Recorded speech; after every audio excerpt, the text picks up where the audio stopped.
Bounce that Satan.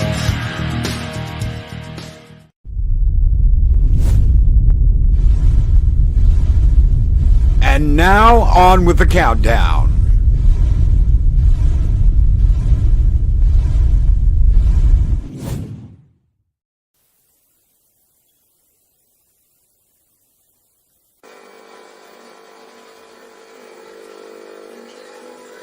In the land of Mordor, in the fires of Mount Doom, the Dark Lord Sauron forged in secret a master ring. You shall not pass!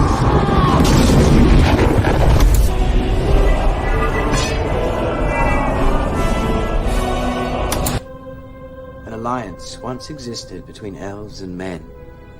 Long ago we fought and died together.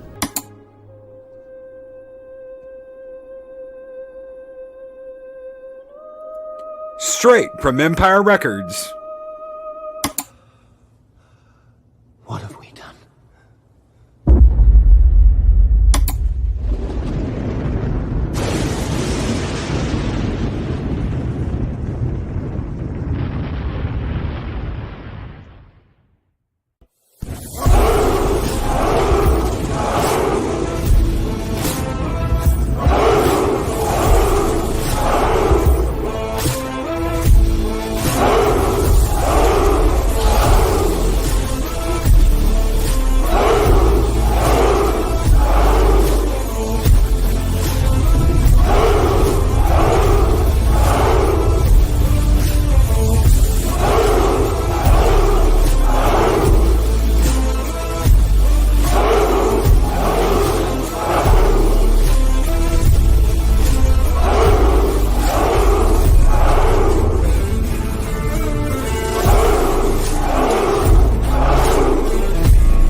This is the longest opening on YouTube.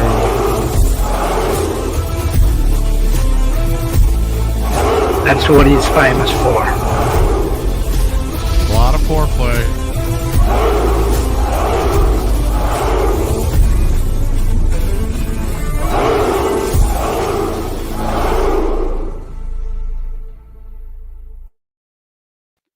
God, you guys crack me up. God. Greetings, one and all, and welcome. Oh, holy shit! Puff! Welcome back to Puff and Stuff Late Night Loki Show.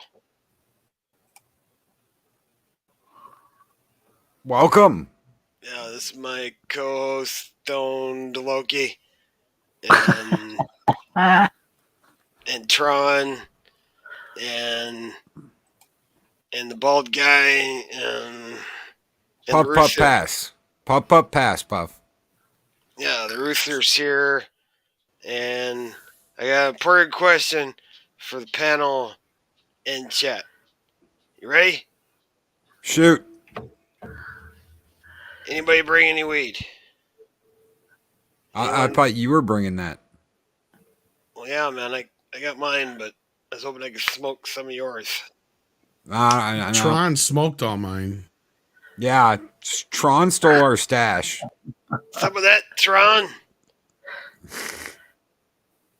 right. I guess Actually, okay. Puff got into my stash. Is that yours? Is that why there was Yeah. feathers all over it? Yep. Yeah. Did you have like an AK-47 sitting next to it? No, it was an AR-15. Oh yeah, that one. I like those. Welcome back to the show. Pop, are you coming to Dallas next week? Yeah, man. I took the time off from the Game of Thrones. Oh yeah, you were subbing for the Dragons. Yeah, man. House of the Dragon. I do the stunts. Looks like a few of them stunts went a little awry. Oh, yeah. I had an accident, so they don't use me for the glamour shots. The last dragon just laid dragon eggs. That wasn't you, was it? Oh, Ords is here. Oh Cool, wow, I man. can't hear anybody. Now we can get some weed finally. Hey, I'll be right Ords. Oh no, I think Ords is leaving now. It's angry Ords. It's not the real Ords. Why is Ords? Hope you all been well. It's been a while. Tron. The legendary Tron. He You know fights Big for Outlaw. the users. I might open this up tonight. Wait. Why is Ords all yellow? I don't know. That's not words. That's culture. He looks like a yield sign. Thank you. Thanks for that. That's culture casino, not words. What's up, bro? Oh yeah, okay, that's right. Culture. What's up, man? Yeah. Welcome to the Puff and Loki late night show with Tom the bald guy and Tron and Rooster. All right. Yep. You got some topics? Yeah, we can talk about whatever. We can talk about whatever. We can talk about how horrible the Halloween movie was. We can talk about how horrible the ending of She-Hulk was. Apparently, we can talk about how horrible Lord of the Rings was. We can talk about whatever. We can talk about how good House of the Dragon is, though, man. I got a raise. You did? Did you get that other dragon pregnant? Is that why the dragon laid dragon eggs? Have you been sticking your wick in dragon? No, man, I got a girlfriend. Oh, You know that, Loki. all right. We don't talk about that. It's complicated. It's always complicated. Yeah, man. What is Tom? Is Tom doing a He-Man? Yeah, he's opening something. He-Man. He's got some head on the seat there. Michael Myers' head. It's Yeah. kinda scary. Halloween. This is Halloween. This is Halloween. Halloween. Halloween. Halloween. Carry The on. Oogie Boogie Man. Yeah. Is it time for a smoke break? Man. The inside out. We don't have smoke breaks or booty breaks. Oh yeah. That sucks. We've got skulls. Yeah, Oh, that's pretty cool. Oh, yeah, Hope yeah, you I like brought- those. Hope you brought your bucket. Fuck. Bucket, man. Why you got to take a shit, Rooster? Wow. And Apolly Minion, good evening, Apolly. I can't wait to see you at the meetup. Good evening, Arwen Avalon. Oh yeah, skull. Darth Arlena, yeah. Sagadorf 9. Badass. Thanks for joining us on this Friday night. We're happy you're here. Have I seen the trailer for Violent Night? No, I haven't, Gun Bunny. I have to, though. Wait. I gotta load up my bong. Hang on. Your bong? Yeah, man. Oh, Culture's here. Yes. He's been here for a while. You don't have time for Silence. Users. Tron is trying to speak. That is a great background. That does that, Tron. That's killer. Go ahead, brother. I has a hilarious short I want to show y'all. Okay. Better be funny. Is it you kicking the shit out of X-Wing? I'll never get over that. Like that one. Wish everybody could have been there at Nashville to watch Tron just kicking the crap. Then he rolled over him. That was the best part.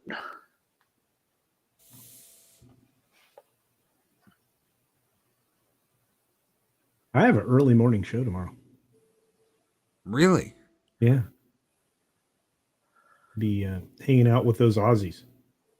Oh, hanging out with the Aussies. Hell yeah. Yeah. You're gonna be at the Orlando. You're going to Orlando. Hey, Yeah. do me a favor. When you see Pops, you give Pops a big hug for me. I told him, Oh, I said, will, you man. go over to Culture and you give him a big hug and you tell I him Loki will. said hi. And Yeah, I love yeah. Pops. Cool dude. I'm pretty stoked, man. I really wish everybody was going to be there. I wish I could have made it. I really I know do. you're doing Valhalla Con. You're doing Valhalla Con and saving up for a wedding next year. Ooh. Oh yeah. You really? Oh yeah. Do tell. Do tell. It will be on an island in Florida. There you go. Oh yeah. What? Merritt Island? No. In the Keys? Yes. Very nice. On October 13th. Oh wow. Okay, check it out. The nihilist enthusiast says, use smacker with your balls. Balls to the face. Teabag. Smack him with the balls to the face. Oh wow. What game is this?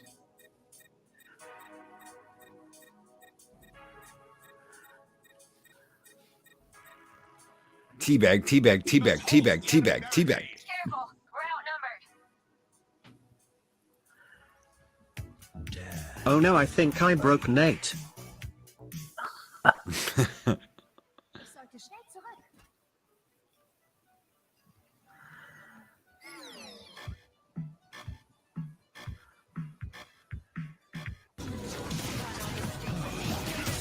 The nihilist enthusiast says, use smacker with your balls. Oh wow. Balls to the face.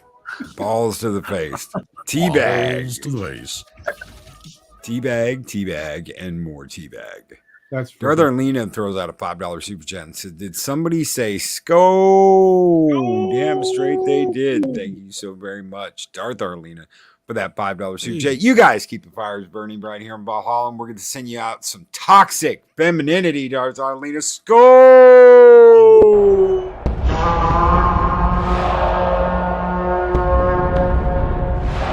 Shouldn't have ate the beans.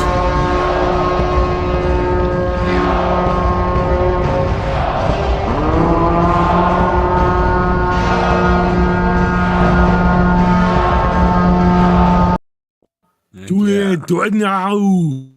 Kill me, I'm here. Get to the chopper. It's not a know why you tumor. cry. He is Conan. He does not cry. So I cry for him. You don't help me now, Cram. I say the hell with you. Crom is your god and he lives in the earth. So yeah. Oh, I was holding that hit in forever, guys. Culture's got I the don't Crom think anybody locks. noticed. Did anybody else watch Halloween Ends? No. I Everybody that I've heard from this. The said end it- of Halloween. I watched it, man. It was like a romantic comedy / thriller. That sucked. Thriller night. Yeah, I've heard nothing but bad about it, so I'm not going to spend my time on it. It was I bad. mean, there was some good things in it, and I liked the idea that they were finally going for something that a lot of horror movies have hinted at over the years, but it didn't belong in this movie. Right. This should have been like the stuff sprinkled out throughout the trilogy or something, or setting up a new series going forward after this. But I think at the end of the day, after watching it, I'm like, these guys didn't have an idea for a third film, did they? No, no. This was all supposed to happen in one night. Yeah, all three like, movies. Clearly, the last 30 minutes should have been the last 30 minutes of the last movie, and that should have been it. Call it a day. Yeah. I think they didn't want to put Michael Myers in this movie at first. And then they're like, oh, you know what? Let's throw him in the last 30 minutes or something. Who got That's what I mean, like, the Logan like feel? Like, you know, you see Wolverine and Logan, and he's like wheezing at the end, and that's what Michael Myers was like. It was like wheezing, trying to kill people. I didn't get that so much as just the whole thing kind of felt like I said, like they sat down and they're like, shit, we promised a trilogy and we only have enough for 2 movies. Yeah. So they had to stretch this out for the third film. And we know this wasn't the original plan anyway, but it don't matter. It just, it shares too much in common with Halloween, like 5 and 6, if you ask me, and some of Rob Zombie-isms and some of the worst aspects of the Halloween franchise, unfortunately. Yeah. They wrote the last 30 minutes of the movie back, you know, in the beginning, but then they had to make 90 more minutes. So they're like, well, fuck it. We'll throw this Corey guy in there. It'll be great. Yeah, and they're probably like, well, we can't have her falling in love with some guy on the same night as Halloween, and we need some time to tell this story, so let's set it 4 years later since we have a time jump anyway. Right. And Jamie Lee Curtis' character becomes the narrator. Later, Brandon. Yeah. I mean, I kind of liked the stuff with her and her grandkid in the beginning. Like, I mean, but it doesn't make sense that they're still in Haddonfield. You would be like, they'd be far, far, far away. Yeah, man. And that could have set up to take the movie out of Haddonfield, you know, like maybe, but anyway. Like on a small island out in Hawaii or some shit. Or Chicago. Yeah, South Side. With regular criminals. Right. Not smooth ones, right? Should be way safer there. Yeah. Where is Mike? I haven't seen Mexican Iron Man in a hot minute. He's working hard. Doing taxes. Working hard to get his fill. Because everybody wants a thrill. He works hard for the money. So hard for it, honey. He took the midnight train going anywhere. My baby takes the morning train. That's a different song. Yeah, but it's a good medley. You're as cold as ice. That doesn't go with it, though. Willing to Get money. You ruined the train. Now we're sharing the same dream. That's not the, I don't know what's worse, Bob. Silence. Jesus. Tron is trying to speak. What's up, Tron? Yeah, lately I've been working on the YouTube and one short blew up and gained 19 subs. Nice. So it's close to 590.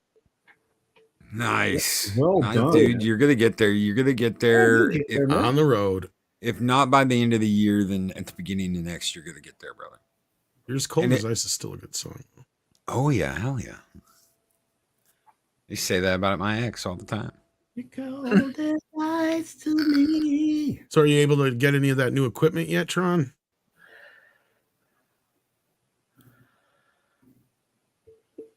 New computer stuff? Yeah, I know Tron was working hard trying to get some new stuff for his setup. Yeah, so as he's answering us. Tron, put your PayPal link in the chat so we can send you some money. He's not going to lend you any money for weed, Puff. No. Why not? Well, you already got all mine. And he's trying to get stuff together to make his channel powerful. That's the most expressive I've ever seen Puff right there. That's just like pure disgust. I'm sorry, man. I just wanted Tron to chip in, man. Put 5 on it. I'll put 5 on it. Yeah. I won't smoke any of it, but I'll put 5 on it. All right, that's cool. I All got right, 5 on it. I'll take 5 from Loki then. You're off the hook, Tron. This time. No. I thought you were only required to like kick in if you were actually using. I'll That kick in counts just for because I'm a nice everybody guy. but you, Culture. What now? Exactly. Yeah, don't be lame, square, Coulter. All right. Jeez. Even though we know you're not going to partake, you still got to Hey, man. help out. Yeah, man. He might. I don't know. No partaking from me. I'll become absolutely worthless if I do that. You'll never see me again. Yeah. Some people can't do that. And, you know, they find that out. Bunch of lightweights. Right? Oh no, I'll smoke your ass. I'll smoke your ass under the table. No, sorry. Wait, what? No. You want to throw down in a smoke game? I will outblast you any day of the week. The problem is once I start, I won't stop, and that will forever dominate my destiny as it did Obi-Wan's apprentice. See, Oh no, man. here's the thing. My secret is I'm always high. Here's the thing. Bruce Banner. Well, that's how I am. Wow. Well, we know that by just looking at you. When Puff dies, we're going to cremate him and smoke his ashes. Oh, okay. Yeah, I guess that's cool. Kind of like when Stephen King dies, everybody should just grind up his bones and snort them. They're probably pure cocaine by now. Yeah, man. I'd snort some cocaine king cocaine. I have news. Now what? You got mail, Coulter? No, it looks like they may put Fox back together, folks. What do you mean? Michael J. Fox. They're gonna put them back together. No, Fox. They're gonna put Marty Fox and News Corp back together. How can they do that if Disney owns Fox? No, not the movie stuff, but like the Fox Sports Nets and News Corp, like Fox News. They're gonna put them all back together into one thing. Wow. It's like 10 years, they're going to go backwards. All right. Wait, what? What were we talking about?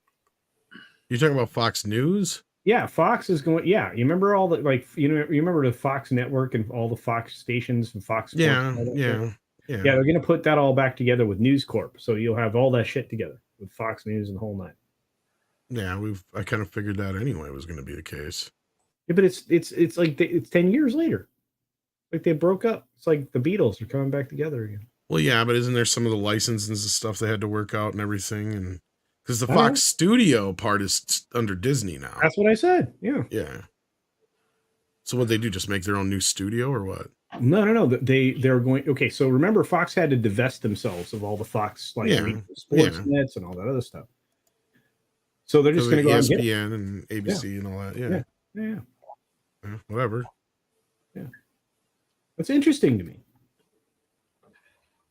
I guess this I thought just already had happened or no. They're both corporations put together basically the same statement saying they were putting together committees to put each other. Man, yeah, I'm tired. To put the two companies back together again. I'll be a part of a titty committee. Titty committee. Motorboat and that's the usually over division on Snowdub's channel. Yeah, okay, it's time for a booby break. All right, where's the button? I've got the button. We do not allow you to push buttons. Yeah, you don't have any buttons over here. Yeah. You don't want the booty break, guys? We don't have a booty break. It's not that we don't want it. It's just that we can't trust you with buttons. Yeah. Oh, yeah. There are no buttons. Yeah. Bikini draws with the two. Jesus, Tron is trying to speak. Shoot, Tron.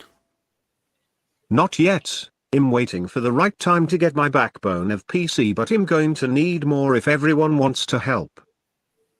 Sounds good. Oh, yeah. Link is in the chat. It is pinned at the top of the chat. Anybody who can help out Tron with his new PC, he is making a push on YouTube to get away from Twitch because Twitch is stealing every dime the creator makes. Well, They're like, we don't want you to get paid. We want us to get paid. And They're considering striving Amazon very hard to owns be them, YouTube. Yeah. yeah. Yeah, fuck you, Twitch. You suck. Hey, Tom? Why is everybody being mean to Bill Murray right now? Man, I tried to love warn you guys about this, didn't I? You did. There we even have a video that's like 2 months old or whatever, going back to the Keke Palmer thing. And then Matthew Baloney over at Puck or whatever came out with a hit piece on him, basically. It's hedged a little bit, but it's a hit piece. And I'm like, they're setting him up, ain't they? And the next thing you know, you got 3 or 4 other fucking stories coming out of nowhere that, like, who the fuck cares who did what to Seth Green in 1981? Bill Murray should have threw him in a goddamn trash can, right? Like... And I'm sorry, I've heard the story about what happened on Charlie's Angels. They probably deserved it. Yeah, but Bill Murray apologized, Tom. He made the fatal mistake. He did. And I'm not so sure I believe the story that Matthew Baloney is putting out there either. Because here's the thing with that story coming out of Puck, is it's borderline sexual assault, and that has never ever come up in any other Bill Murray accusations. And even if these other accusations that are coming out of the woodwork now, nothing of the sort. I just don't buy it. To me, I think somebody was butthurt like Keke Palmer, and they're trying to take the blame off of her right now. And Bill is going to be the sacrificial lamb. I saw Bill with Eli Manning from the San Francisco Giants. And he was hanging out, and they saw some French people, and Bill Murray speaks French. I don't know if you knew that. Makini Draws with $2 super chat or super sticker. Thank you so much, Makini. You are absolutely awesome, brother. And he knows what to send. It's a Shiba Inu farting hearts. Thank you so much, brother. And Apollome's Minion says, woohoo, I'm on vacation. Dog is all good and getting excited to see all. Can't wait to see you in Dallas, Apollo. We will be there Thursday. We'll probably be getting in around 1 or 2 o'clock. So if you want to hang out, get lunch, something like that, a little after 2 o'clock, we should be there and ready to go. So hit me up on Discord, hit me up on Twitter, whatever you want to do. We'll try and get a get-together going Thursday where we hang out, get lunch or dinner or something, and do something before the fun starts on Friday. Well, I'm sorry I'm going to miss it. I had planned to make it, but things shifted business-wise. Man, you know what? It happens, and you know what? Everything's so expensive right now. That's why me and Mike are trying to go out as much as we can. Free posters, free shirts. The venues are going to be free, so it's just like we're trying to help out in any way. Anybody that comes down gets some cool free stuff, gets some cool free merch, and gets to get in to see the movie for free. Gets to get into the arcade for free, and all you really got to worry about is getting into the convention. That's it. Wow, I am so high right now, guys. And you got to worry about Puff stealing your weed. Yeah. Don't let El Perro come in there and steal your SNES, brother. El Perro, where is he? I'm surprised he hasn't sold it yet for weed. I'll kick his ass. Kick your ass, El Perro, Breon. You didn't pawn. At least Tron thought that was funny. You didn't pawn your SNES again, right? No. What, man? You didn't pawn your Nintendo again, did you? No, man. No, I got it, man. It's still here. I heard El Perro and Mike were going to have some kind of dust up. Yeah, Mike's training. He's sharpening his sharp sticks and sword and stuff. Is it true Alf's going to be there? I don't know. Is the room spinning to you guys? No. Oh, shit. Just a little bit. On the other side of the cancel train, though, you got TJ Miller trying to act like Ryan Reynolds is a big dickhole. I sit there and wonder if this isn't more or less TJ Miller being upset that he's not invited back for Deadpool 3, since he is somebody who's been accused of multiple transgressions, let's say. Yeah, he's trying to throw shade at others. How the Get the mighty have spotlight fallen. on him. Yeah, I just read these things and I'm just kind of thinking, a lot of people counting other people's money. That's all I'm gonna say.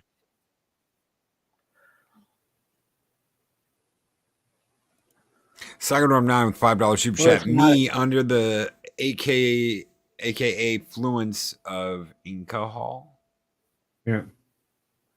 I'm not half as thunk as Theeple Peep I are. There you go, Psycho Dwarf Man. Thank you, brother, for the $5 super chat. There's also a story out there in the world that says the Halloween Ends director was going to move away from horror, but he might get a chance at The Exorcist. Do you think that's what led him to direct this most egregious atrocity known as Halloween Ends? A chance to do The Exorcist. Okay, You think cool. that's why he did such a bad job? No, I think that's why he took the job to begin with. Oh, he had that job like a year or two ago. They've No, been but I talking mean- about this. No, I'm talking about The Exorcist then. Yeah, what about it?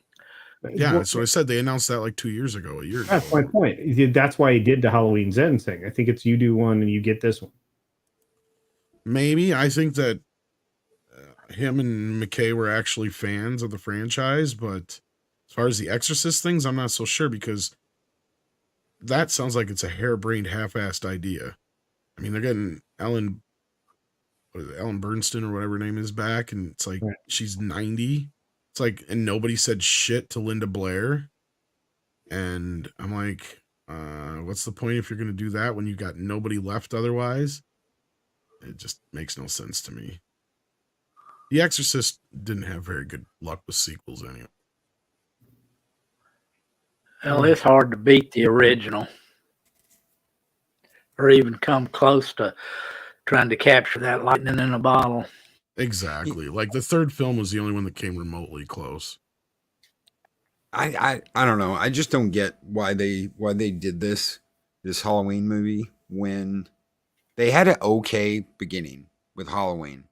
I was completely rooting for Michael in the second movie. I'm just like, kill half the fucking town. At the end of that movie, when they're beating the shit out of him, and suddenly he like straightens his arm from being broken, straighten his leg. He's been stabbed, shot.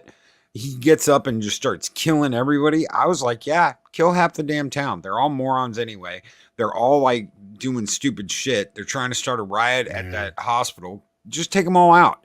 And they almost did like the Jason Voorhees supernatural aspect of it, and then he's like a wheezing asthmatic in this movie. Well, I thought he had a stroke or some shit at first. Yeah, he's been Like, hiding in the sewers for 4 years. God, help him. I mean, at first I was like, I didn't mind the idea of like this kid like feeding Michael victims, kind of like, you know, building up his strength over time or something like that. That would have made more sense, but like it went too far with it. Like they could have left it open for sequels. Like, okay, fine, you finish off Laurie and Michael's story, then maybe leave it open down the road for this Corey kid to change, because that's something they've always set up anyway and never really gone with. And you could have actually went there, but not in this movie. You have to save that for later on, because now you have a problem where you set this up in this movie. It dominates the film. It doesn't even feel like a sequel to the other two films. And I agree with you. They should have just ended with part 2. They should have tightened that up and put the end of this one pretty much on there. But the only difference I would have done is right after Laurie's daughter gets killed, you have her get with like Lindsay and Tommy, and they all the survivors of Halloween night go and take out Michael, kind of like they were doing with the crowd in the but you do that scene where they actually finally take Michael down. And because that's the thing, is nobody's ever gone after him in numbers. And that's why I like that scene. But then when he turns around and kills them all, and then he kills all the fucking, like, it has no stakes because you watched him kill that many fucking firemen in the beginning of the movie. Yeah. So that's the problem with that I had with this whole trilogy to begin with, is like, you can't like avoid the other sequels and then pretend he's got some supernatural powers. Because that first night he only killed 3 teenagers. So like, and he wasn't like supernatural or anything like that. The whole idea was, yeah, he didn't die per se after he got filled full of bullets, but we don't know how many actually hit him. And it's at that point we figure that's the end of that story, and they kind of wrap it up by doing their own version of part 2, basically. And then that to me was the problem with part 2, is I liked it because it had a lot of the same, tropes and things that made 80s horror films, but I'm watching it going, well, you basically are remaking the second film, and you have the same problem you had in that second film, and that is you have Laurie Strode in a fucking hospital bed for the whole movie. And that's what the problem with the second film was. So, like, I'm sitting here going, so why did you do this then? Because you're just putting yourself back in the same corners. And then in this film, it's like, what the fuck were you guys thinking? What was your ultimate goal? I don't think you had one. So in that respect, Culture, I think you're right as far as, like, they didn't have this fucker planned out as much as they tried to pretend they did. Like, they knew where that was going to end, but they didn't have a real means of getting there. Yeah, I mean, when you said that this morning, I was like, that makes a lot of sense. It really does. Like, no, I think they sat down. They're like, fuck, we've got 20 minutes, 30 minutes of story here. We should have just put this on the end of the last film. What do we do now? Well, we got to come up with this whole other fucking plot. Because it's unrelated to anything that came before, really. There was a moment where I thought there might be a little genius to this, where I thought, okay, Myers isn't there. This kid has seen him. He's found the mask. He's found the knife. Yeah. He's doing it, but he's seen Michael, kind of like Fight Club-esque type thing, where he sees this person, but that person's not real.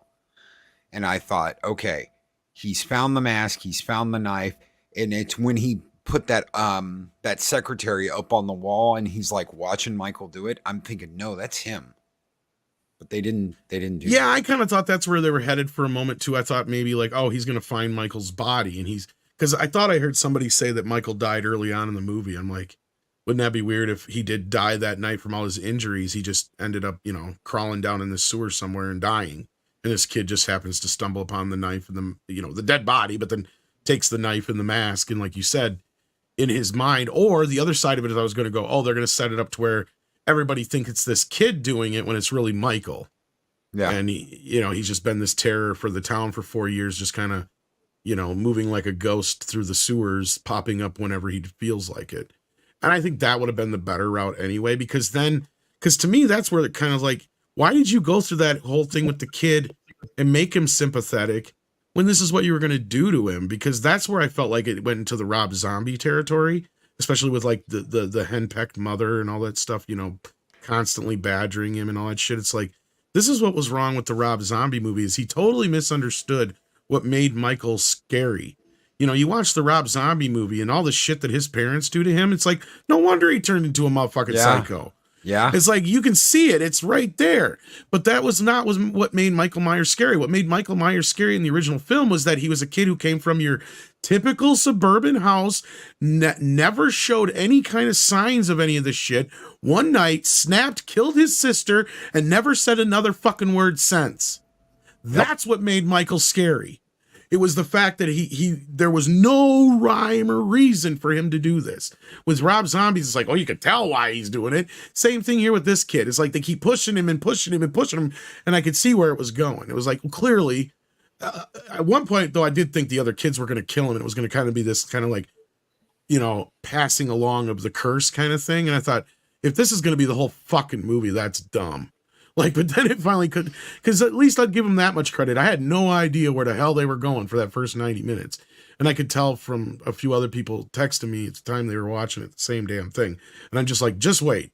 Just wait. Wait. Yeah, that was me and Snow last night. I'm a tag team in here with you, Tom. For a second there, I thought it was going a complete opposite direction as well. And I believe the whole premise was just kind of built around Michael, maybe training the other guy to be him again. I don't know. There was some kind of connection there that they just couldn't land. But when you were talking about what made the original Michael scary, and what really, you got to bring it back to Dr. Loomis, because Loomis was the hype train. He was the cheerleader behind Michael that got everybody panicked, everybody freaking out. This is pure evil on the streets. I mean, his presence. That's kind of what she did in the first two movies. Yeah. But anyway, sorry. Right. Exactly. And so you have to have that Loomis character to kind of hype up the killer to get, not only the people in the streets and the homes scared, but to get us as an audience on edge as well, because we need to know about Michael without knowing Michael. That's the whole illusion of what makes him really scary. So yeah, just to add to your point, Tom. I don't know. The No, and sewer that's just it. Yeah. the sewer thing completely threw me off because as soon as I saw Michael in that sewer, and he was wheezing. I kept thinking, okay, here in a minute, I'm going to see Splinter. And He he's got going to be COVID. like, Michelangelo. That was down, the bit that was cut out. We didn't see. That's what stopped Michael. It wasn't the people of Haddonfield. It wasn't Laurie Strode. It was the coof. God. But he wore a mask. It didn't help. My takeaway from all of this is the thing that I've always believed from the very beginning, which is a good horror film is not long. And you want naked chicks. You want at least one naked chick. They screwed us out of that. Homegirl kept her robe on. I wanted to see naked titty running through the house, getting slashed. Oh, I wanted them that 80s. Loki. I know, but I want an 80s slasher movie. I don't care whether it's Friday the 13th. I would love for Blumhouse to make a Friday the 13th movie set in the 80s. No one's seen Jason. The curse, people make fun of it and shit, but it's in the 80s. It's not now. I don't want to see this shit now. I want to see an 80s slasher movie with titties. I want to see naked chicks running along the lake thinking, oh my God, we're like totally going to jump in and stuff. And fucking Jason comes out, grabs him by the hair, and slits their fucking throats.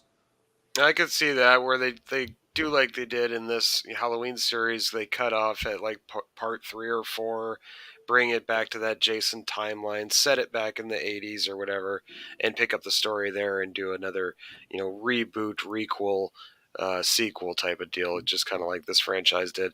The hype train is real, unfortunately, for what it did, so I could see another franchise trying to pull the same trick. Well, I'm surprised they haven't yet, right? So, I think COVID is the main reason that we, because Halloween came out and took everybody by surprise. I mean, the 2018 one.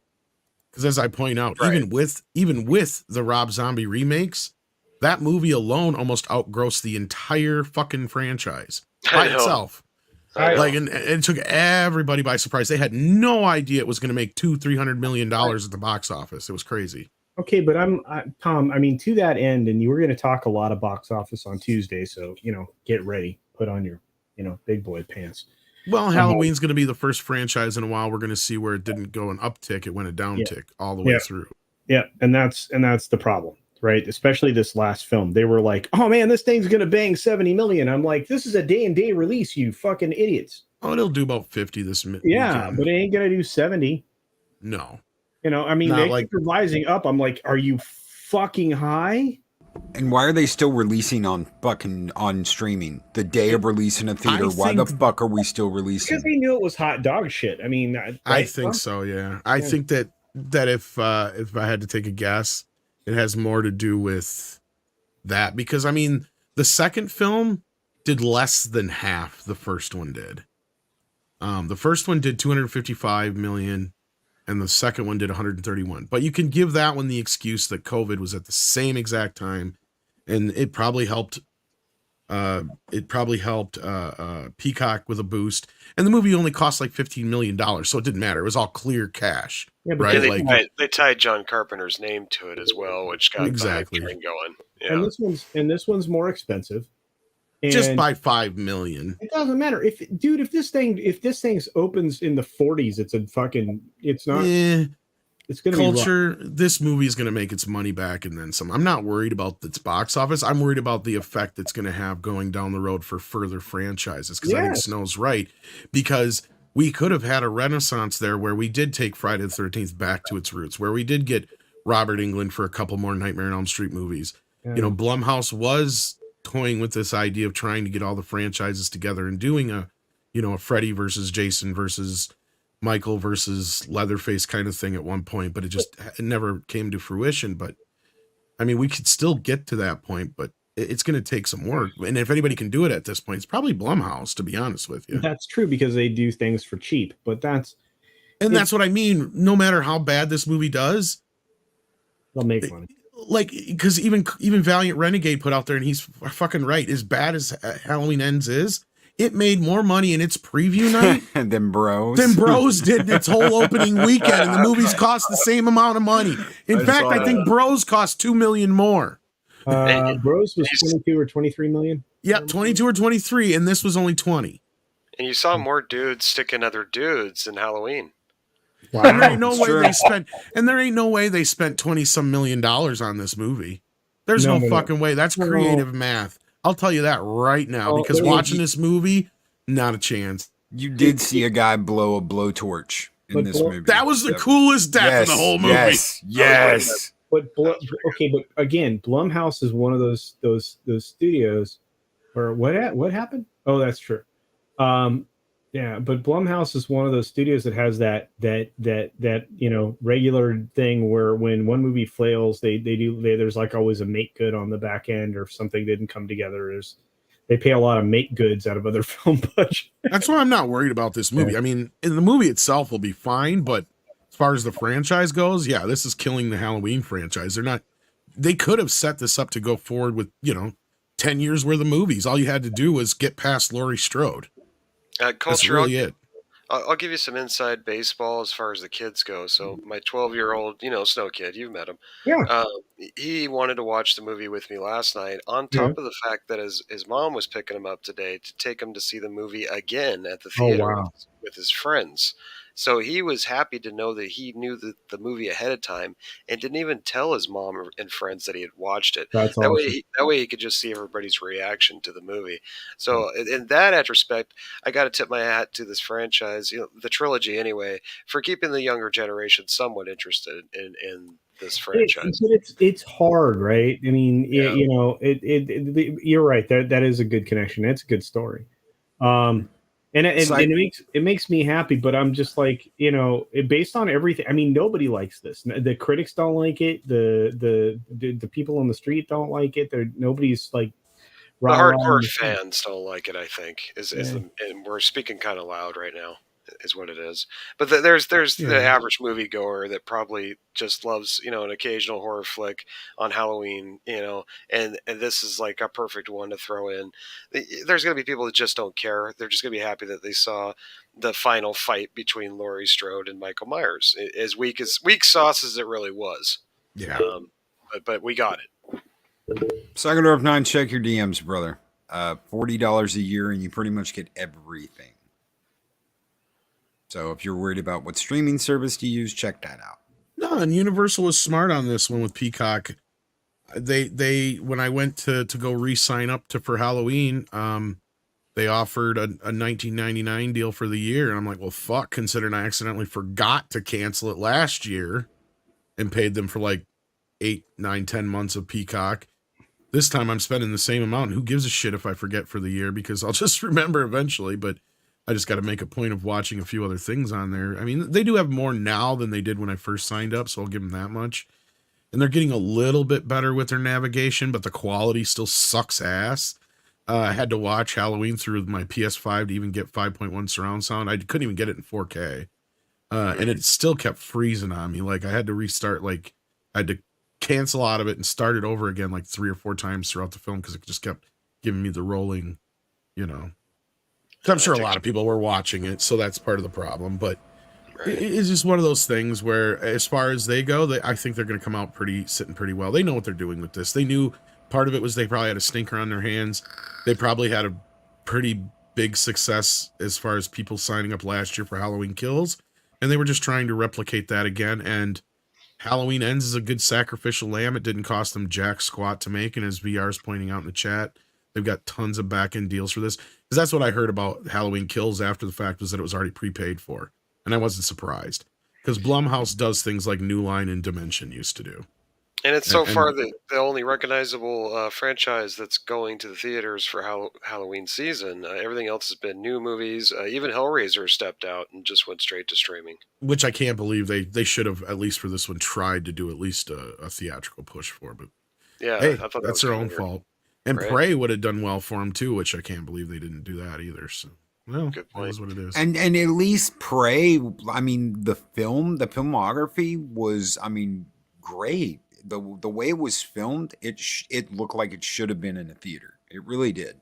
You say whatever you want about the rest of the movie, but the way they filmed it, same thing the about direction of it- Hellraiser. Yeah. I mean, I didn't care for the movie overall, and I don't know if I could necessarily recommend it to the general audience. I could recommend it to like Hellraiser fans.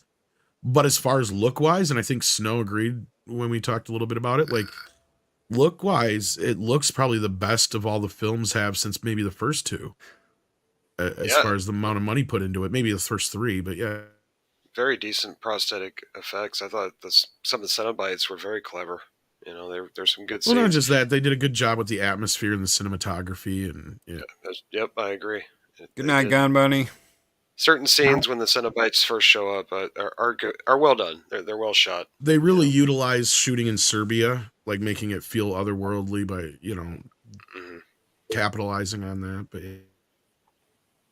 yeah, another one of them situations where the story just didn't work for me. And of course, Pinhead is Doug Bradley, and it's for me he's just like Robert Englund. You're gonna have a really hard time recasting that character and getting the impact that you got with him. Can you have Nightmare on Elm Street without Robert Englund? I don't know. You can. No, I don't think so. If you're gonna do it, you're gonna have to pass the torch type of way, and he has to come back anyway for something like that. Or that's the only way you're gonna be able to pull something like that off. How about you pass it in a way where he actually mutilates the person that comes back to replace him? Maybe, but I'm not always a fan of that kind of stuff, at least in horror films. Like Jackie Earle Haley was the right choice, right? Like when I heard they were remaking Nightmare on Elm Street, I'm like, oh, hell to the no. And then they're like, but we got Jackie Earle Haley playing Freddy. And I'm like, okay, I'm listening. Because there's only a few people that I think could pull it off. And he was one of them, but he had a shit fucking script, horrible makeup. I mean, it was just a bad idea executed horribly. And you had the formula there. You had the makings that you could have made something with it. They had the right idea going along with maybe Freddy's innocent. That's an interesting change from the other version of the story, but it didn't come out well. It came out worse than any of Michael Bay's nightmares could have ever become. I would have actually. Silence. Users, Tron is trying to speak. Shoot, Tron. I just downloaded Cyberpunk by other means. Pretty good anime. Anyway, it's time for me to relax. Have a good one, guys. Take care of yourself, Tron. Thanks, Tron, for being here, man. Later. Ladies and gentlemen, the legendary Tron. He fights for the users and kicks the crap out of X-Wings. Take care, brother. Thank you for coming on here today. Enjoy that Cyberpunk, bro. Yeah. Night. Take care. Yeah, you were saying culture about Freddy. Yeah, I look, I'd love to play that character. I think I could scare the shit out of people. Well, there's a few people I think that could pull it off, but not very many. But like can it work under someone besides Wes Craven? I don't know. That's the thing. That's the I mean, problem. yeah, I think so because Dream Warriors is one of the fan favorites, and that even though it had a bit of Wes Craven's touch to it, it's all Chuck Russell and Frank Darabont. How are you going to get the shock factor back, though? Yeah, you're not going to be able to shock people like the original Freddy did, and implant that type of character in your mind with that personality. So you're always trying to mimic something that's already been created. So like I said, you have to pass the torch. Yeah, you have to do it that way, because if you just keep trying to reboot, people are just going to say, you know what, we're tired of you guys trying to steal from stuff that's already been made. Yeah. You need to come up with your own new ideas. That's what we preach all the time anyway. You know what? I loved in Freddy vs. Jason something that I think they never took advantage of, except really in that movie, is what the hell are people afraid of? It's not just the guy with the claw. What was Jason afraid of? Drowning. So I mean, Freddy was just like, "I'll drown your little bitch ass," and Although that's what he was doing. Really was in the other films. He would just walk through water if he had to. But yeah. I'll give you like, for play instance, on people's real fear. What are you really afraid of? And don't just make it about Freddy with the claw. Make it about making them experience their worst fear. Burning alive, but not just burning alive and dying. Burning alive and like living through it and continuing to be burned alive. I think Logan extend was the done. torture. I think Logan, the movie Logan, was done really well in the kind of aspect of passing the torch with the young X2 or whatever her name was. At the end of that movie, I was interested to see where her story went. So if they could pull something like that off, not saying Freddy has a kid or something like that, but just some kind of genetic spinoff or something like that. If they did it well, it could work, and we could accept the next incarnation of Freddy Krueger, whether it's Jerry Krueger or Johnny Krueger or anything like that. So, how about Johnny Depp comes back and plays Freddy? Well, he could. That would He's be one of the few I think that could pull it off, and I'm trying to find. I keep forgetting this guy's name, and he actually follows me on Twitter too. But he's a guy who played the bully in Christmas Story, and he played the brother in Freddy versus Jason. He was in Transformers. Comes back as one of the original kills from hell. Gets a second shot. Basically, But I think he could pull it off. Well, I think I'm thinking more along the lines of like James Bond than I am passing. Because the problem is with passing the torch, that always opens the door for them to make it a fucking female. And that's the problem. We're gonna get Frida Krueger. Right. We're gonna get Frida fucking Krueger. We're not gonna get what you think Jason we're in gonna a get. big hockey mask or a And rainbow hockey mask. Yeah.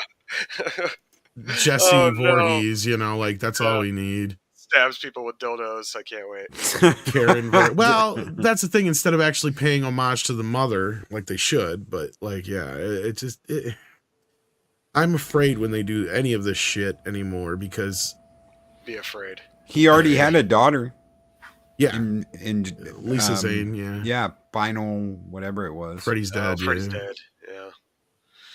Yeah, they did that in 3D as well. I went and seen it. It was pretty bad.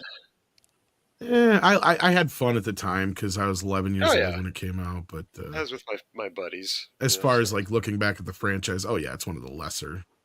Mm. Well, it had fun cameos at the time with Roseanne and there's Tom Arnold. Tom Arnold. It was heavily influenced by Twin Peaks as well. That was the other thing. Right. Well, right. Twin Peaks was a masterpiece. The original first season. Yeah, I have to slide out. Unfortunately, I'm glad to be here. But I have an incredibly early morning. Catch me tomorrow on the full Aussie. That's during my weight training time, so I'll try. No, I listen in, but I don't interact as much because I gotta build this physique here so I can catch up to you, Culture. My physique. You saw my physique. I need to build on it too, bro. If I ever get to 10K, I apparently am doing like a brief amount of topless nudity for that celebration. So we'll see. Brief? Psh, you're going fully. No, brief. No, it's only dude. Seriously, you're only going to be in briefs. You're right. I thought it was now a banana hammock, a yellow one to match your shirt. Banana hammock. That's right. None of those things. I thought Mike was going to get you one of those from China. None of those things. I love you guys. I hope you have a great night. I'll see you soon. Peace out. Take care, Culture. Thank you, Culture. brother. And he looked tired. He did. I think we're all tired. It's been a crazy week. It's been a ragged week. Yes, it's been a rough one. Me and Tom were up late last night covering movies anyway, and I had to go to work. Tom had a stream, so it's been around the clock. Well, and I've been fighting I don't know if it's a sinus infection, but it's just it seems like every seasonal change I get something like this, and I sleep like shit. Seems allergy related. Mm-hmm. I don't know, just between that and just feeling blah in general, not sleeping right. Weather change, yeah. Get the cold. Getting old. I'm just glad they put it on earlier because, we were up late, really late last year, I think. Then we had to wait till midnight to watch it or something crazy. I can't remember. Well, I think they dropped a little earlier last year too, but we all didn't know about it that early. And same thing kind of this time. I didn't find out about it until I was in the midst of Midnight's Edge After Dark. So I was like, that's right. Well, I would have, if I'd have known that, I would have just watched it, then streamed, but whatever. We had a fun stream, so whatever. Yeah, and I got to watch it with my son. He enjoyed it for the most part, so I can appreciate that. At least he, wasn't mortified like us sitting down and watch a Marvel series or something from the Star Wars world, because that's pretty much all I've seen from him lately is just letdown after letdown and disappointment after disappointment. How horrible is it when She-Hulk, the She-Hulk finale beats Andor and beats Wings of Power as far as views go. How horrible is something like that? I think Daredevil that's a probably big part of it. Yeah, helped him a lot. I had to go watch the last 15 minutes because Loki said it was unbelievable, and I did. I got a call. I got a call yesterday that said you have to watch the last 15 minutes of it. You're going to be so absolutely just, how the fuck did they ever think that this was going to be acceptable?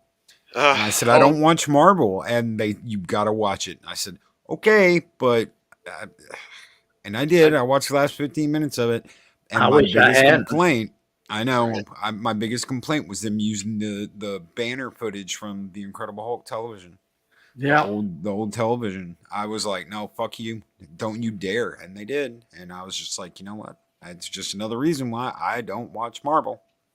I was really hoping they would do something with, Daredevil that was at least somewhat respectful to the character. Of course, they didn't. No. But the very end, they made it look like a big joke anyway, which the whole thing really was. So for that, I'm like, okay, well, at least maybe they won't continue this stupid storyline into Daredevil's series, because I don't want to see She-Hulk strutting around in her 90 in between, Daredevil kicking butt in his own series, or else I'm going to completely tune out of that.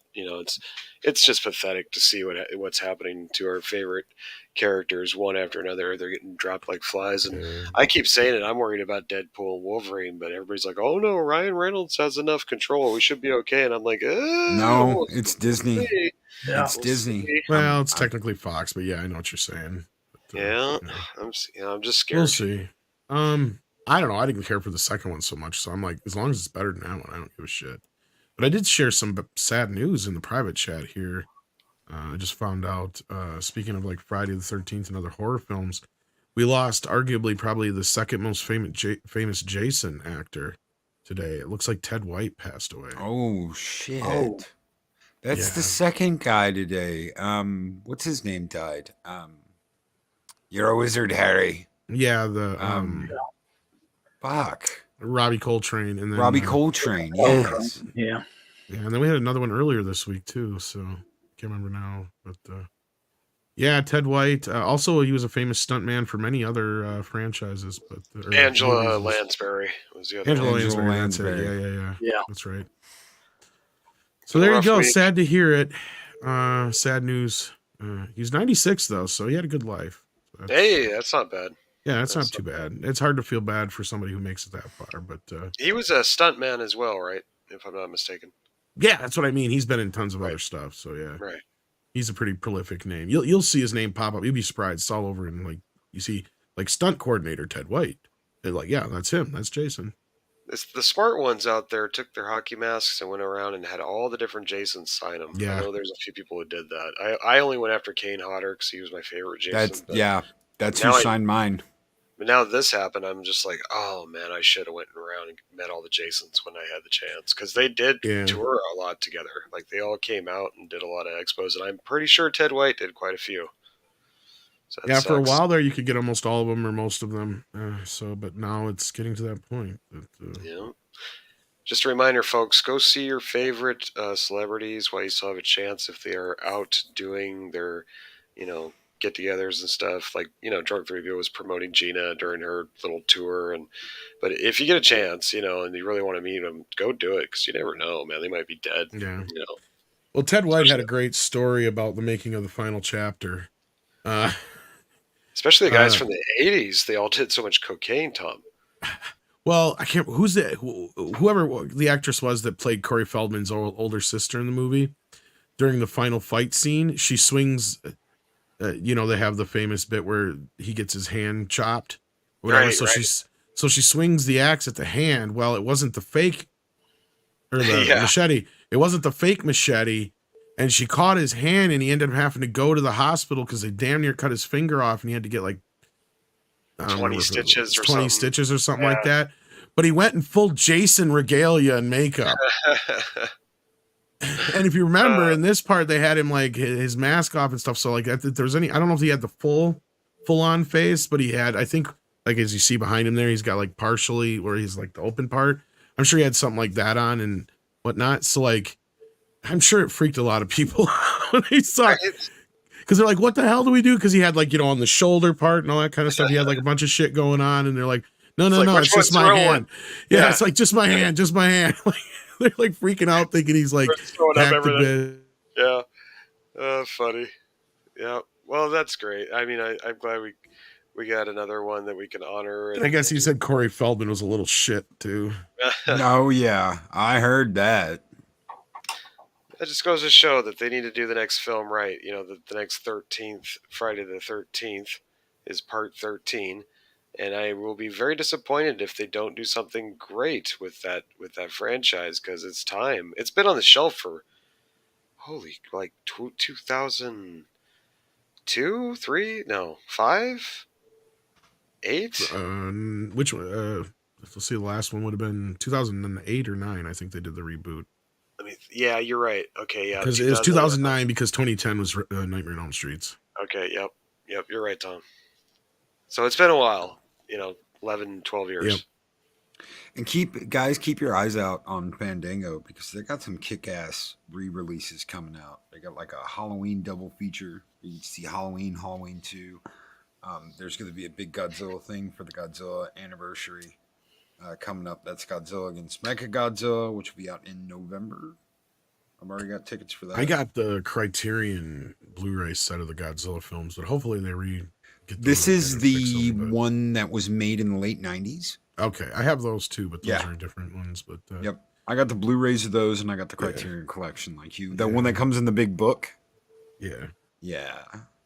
The only problem with that is, I guess that's from older scans, and you can tell on some of them. And I had to find Godzilla 85, and it's a bootleg, because for some reason that's the only one they don't have. Well, that's not true. They do have that on Blu-ray. They do. You can. Well, it's Godzilla 84. But it's the Japanese version. It's not the American version that I grew up with. Exactly. Yes. I like it. It's great, but it's like, where's Raymond Burr? Because I gotta pull out my Godzilla Returns DVD to see the one with Raymond Burr. Because me and Eris were watching that the other day, and I was like, "Oh, they actually put it on DVD."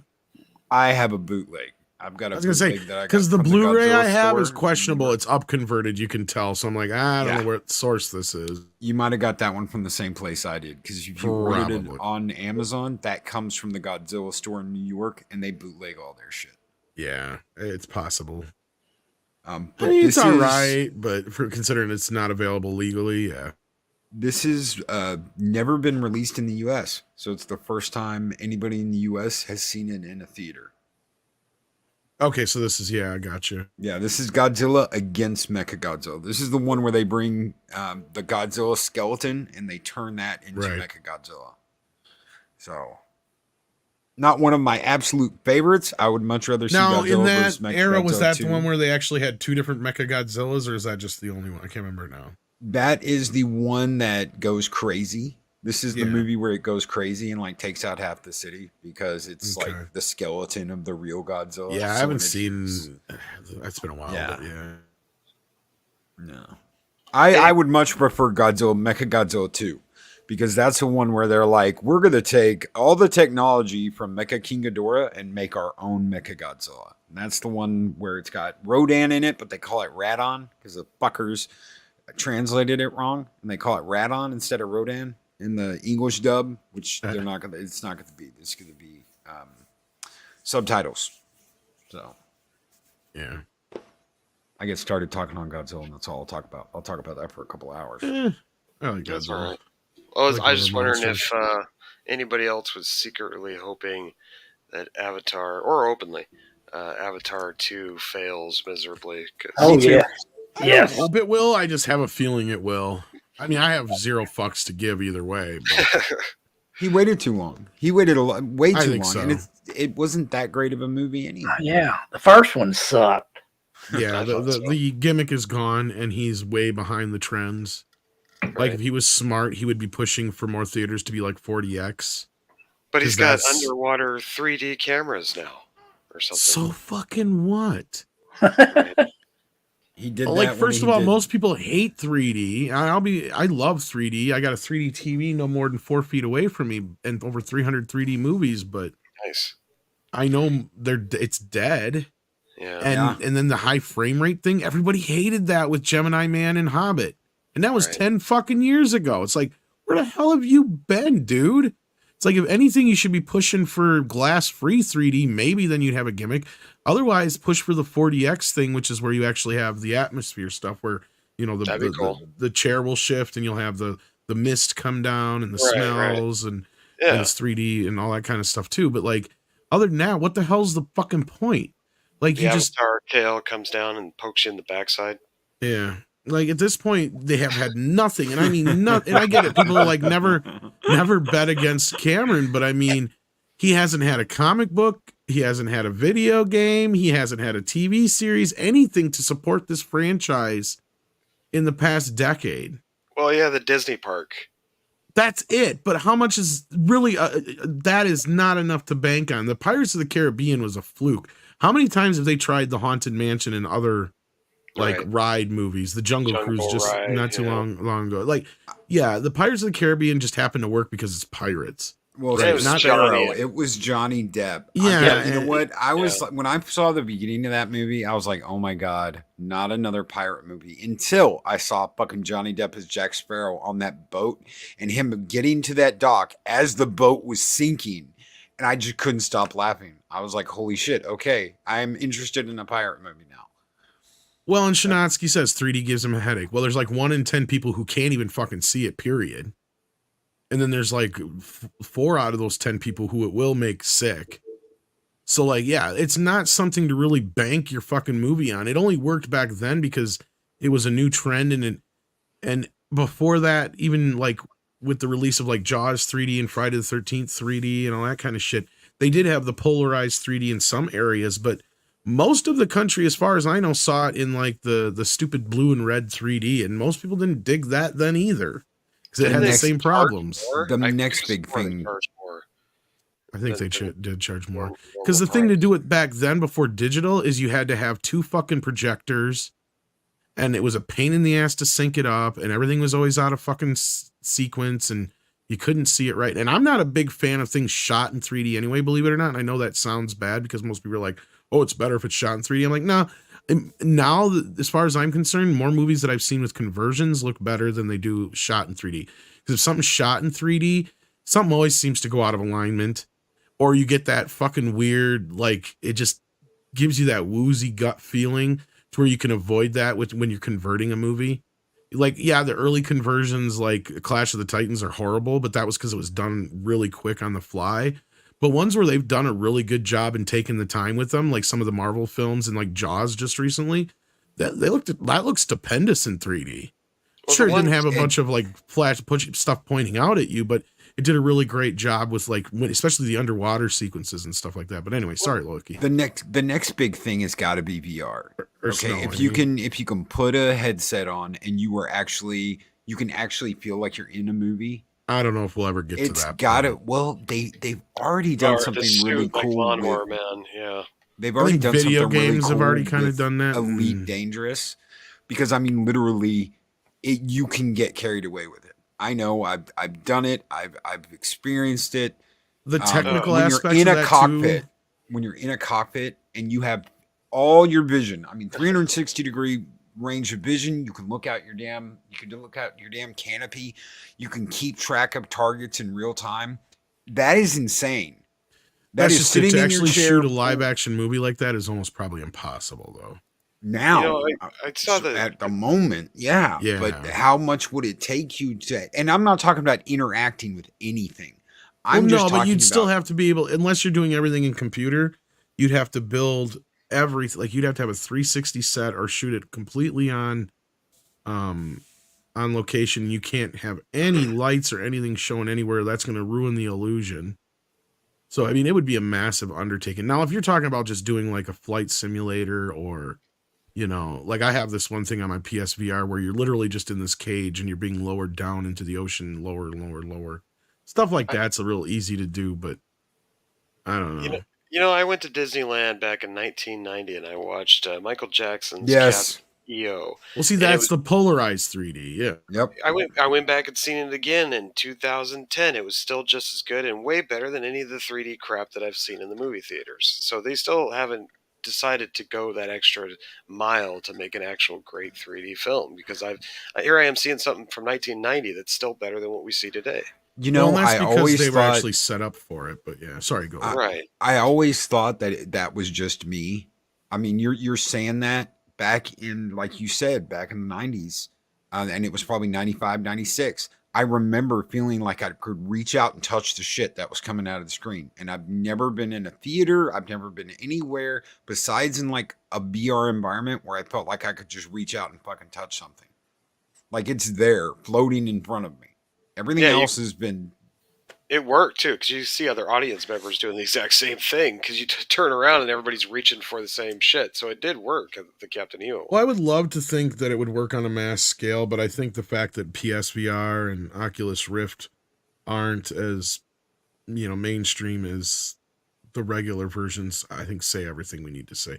Even if we had that option, I don't think most people would still use it. I didn't see it in Universal Studios, but I heard the Terminator 3 or 2.0 or 2.5 or whatever that they did for Universal Studios was actually really good too. It was another 3D thing. Well, and that was Cameron really just testing polarized 3D stuff that eventually led to Avatar. But yeah, and not everybody's going to spend $1,000 on a VR set. Something. Yeah, the only thing I found that is that good, even in a game, has been Elite Dangerous. There's been some lightsaber shit I've done that I'm like, oh, this is really cool and neat and exercise, yay. But as far as like immersing yourself in the game, Elite Dangerous and just a couple of others have been like the real money ones. And if you're talking about having a theater with that experience, first of all, the moment you put a headset on, you're automatically isolating yourself from the rest of the audience anyway. Yep.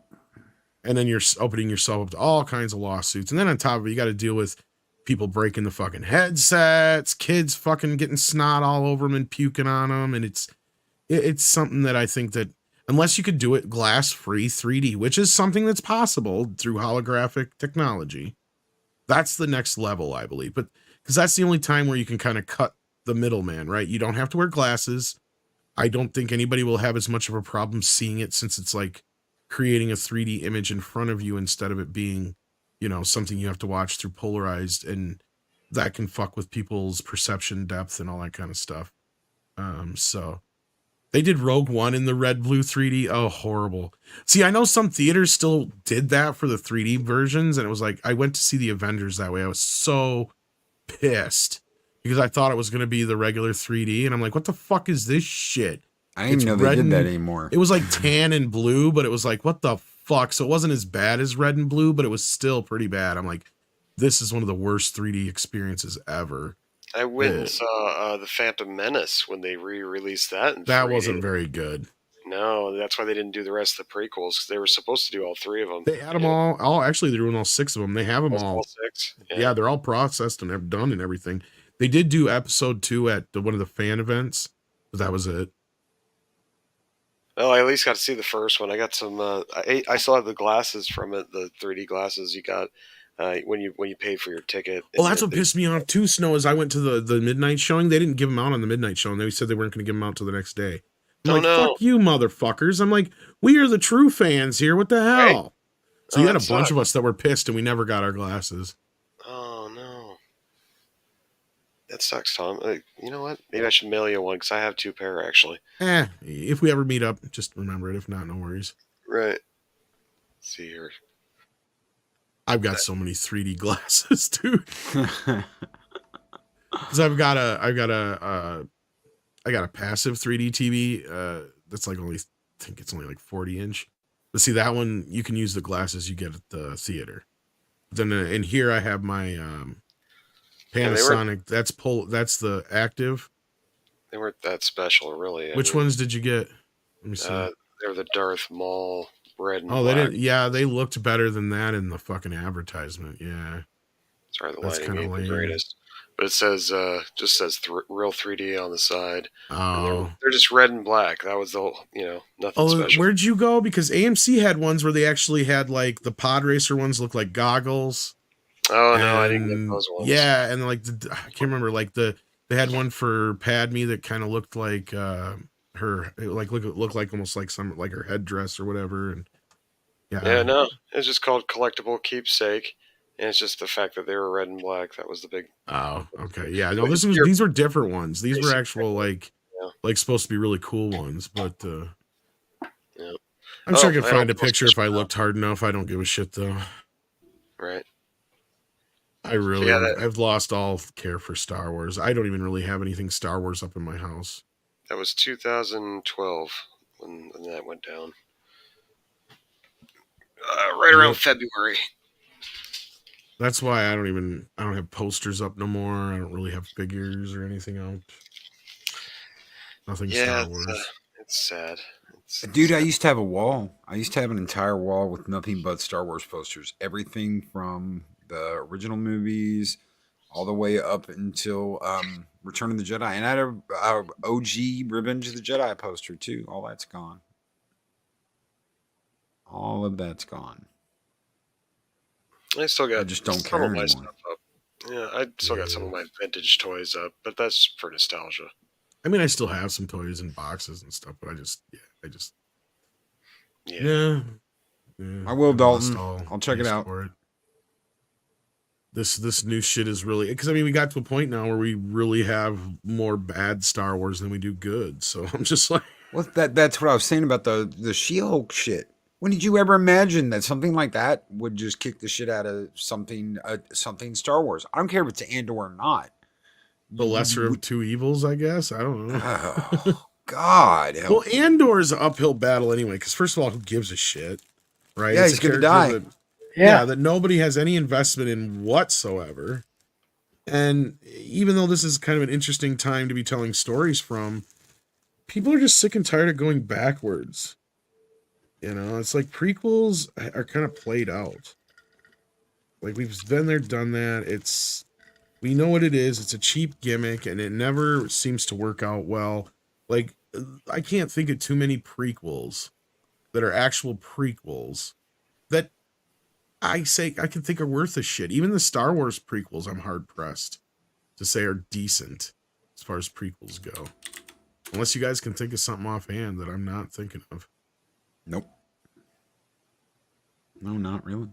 I mean, Indiana Jones and the Temple of Doom, but that doesn't even count for me because it could have just been a sequel as far as that goes. Shit, for years I thought it was. Most people do. A sequel for years, and then I forget who the hell was like, no, it's before. The only reason it's a prequel is because it says 1935 and it takes place 2 years before Raiders of the Lost Ark. That's the only difference. Yeah, it could have said 1939 for that. Better Call Saul. The last 10 minutes of Rogue One was, really good, and then of course the last 10 minutes of, or not, maybe the last 3 minutes of the Thing prequel lined up perfectly to the actual movie. John Carpenter's The Thing. Unfortunately, they screwed that movie up with going over the actual prosthetic effects with CGI. Yep. And dude, like you said, that one guy dying in the chair with his arms down and his wrist slit, and you're like, holy shit, that's where and then you see the axe in the wall, and you're like, holy shit. Yeah, they do it well. Yeah, it's like everything set up for when Kurt Russell and them find the outpost, and you're just like, dude, this is those last few minutes. I tip my hat to that prequel for paying very close attention to the crash scene, or not the crash scene, but the Norwegian camp when Kurt Russell comes and inspects it with Doc, and they got it, man. They nailed it, like literally piece by piece and set by set. It was remarkable. The only thing that didn't line up was them standing, because you never see them standing in the circle. You never see them using the bomb they did, because that's all based on the original black and white movie. So yeah, there was a few differences. Yeah. But for the most part, yes, absolutely. Even the dog running off at the end and jumping in the helicopter and chasing after him, that was all done pretty much beat for beat right into that next movie. So you can technically watch the two of them together and hopefully feel like they're somewhat seamless, but man, they just ruined it with CGI. I remember going to the theater and watching it, not knowing that they had done that, expecting to see prosthetic effects, and was just mortified when I saw on the screen. Like I was so upset with that because I was just like, this would have been a decent prequel if they wouldn't have fucked that up, So, oh well. Better yet next time, because John Carpenter supposedly is attached to have some type of influence, if not direct, another Thing movie for Blumhouse. That's the latest I've heard as far as the Thing movies go. So, and with that, we're out of here, guys. I talk the Thing like you talk Godzilla, Stone. Yes. Well, I love the Thing. And before we get out of here, really quick, that's I started to kind of like because my dad was a huge Carpenter fan, and he introduced me to all that. So I was like, 8-year-old Loki watching the Thing, going, holy shit, like the little kid in Halloween. I couldn't believe like it, that part. Yeah. I even showed my son. I was like, "That's the Thing," and he's like, "That's the Thing." And I'm like, and when I started to get an idea that my dad was kind of losing it, he was like, "Oh, I don't like that movie." I'm like, "Dude, you love the Thing." He goes, "No, I don't like it when the dog runs off at the end." And I was like, "No, that's the prequel." And he was like, "No, that's the Carpenter one." And I'm like, "The hell? No, that's the beginning of the movie." Right. And he was arguing with me like, "No, he knew better than that shit. He knew better than me. I'm older than you. I know." I'm like, "Okay." All right. Guys, we're out of here. Thank you, Tom. Big thank you to Tom Connors for coming on here tonight. Thank you, brother. And the He-Man. Cool He-Man toy. Kick-ass He-Man toy. Dave Bob, thank you, brother. Thank you for having me. Thank you for having us. Culture. I know Culture's already gone, but thank you, Culture. If you're watching the end of this and snowed up, brother. Yeah, we can skip him. Big thank you to Puff and Snowed Up for coming in and hanging out with us and the Puff and Loki show. I apologize for Puff passing out on you guys. So. He was so excited when Ords showed up. Yeah, he usually is. That's a smoking buddy. Except it was mean Ords. you can catch Puff and Ords hanging out together on the podcast Sunday mornings. Sometimes Tom pops in there as well. But yeah, good night, everybody. Take care. Be excellent to each other. I'm not coming back till Monday, so I'm out all weekend. Oh. Take care. Be excellent. All the good stuff. Good night, everybody. Tuck and roll. Tuck and roll.